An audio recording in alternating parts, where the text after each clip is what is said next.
একজন সাহাবী বলছেন নাম ইয়া রাসূলুল্লাহ, হ্যাঁ আমি দেখলাম। নবী কি বললেন, তোমরা কেউ দেখেছো? একজন সাহাবী বললেন নাম ইয়া রাসূলুল্লাহ, হ্যাঁ আমি দেখলাম।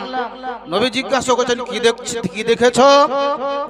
সেই সাহাবী বলছেন ইয়া রাসূলুল্লাহ, মসজিদ নববীর বাহিরে আপনার সহচর মসজিদ নববীর মুয়াজ্জিন হযরত বেলাল আযান দিচ্ছিলেন। ইয়া রাসূলুল্লাহ, আযান চলাকালীন আযান দেওয়াকালীন আপনার দুইটি বার নাম উচ্চারণ করেছিল।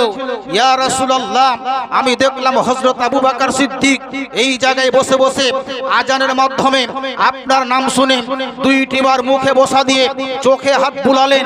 আমার বিশ্বজগতের পয়গম্বর নবী মুস্তাফা বললেন, মাম ফালা মিসলি আনা তালিবহু ফি সুফুফিল কিয়ামা, যেই ব্যক্তি আবু বকর সিদ্দিকের মতো নকল করে আমার নাম শুনে মুখে বসা দেবে, আমি নবী কাল কিয়ামতের দিন হাসরের ময়দানে তার ডান হাত ধরে তাকে জান্নাতের ভিতরে ভরে দেব।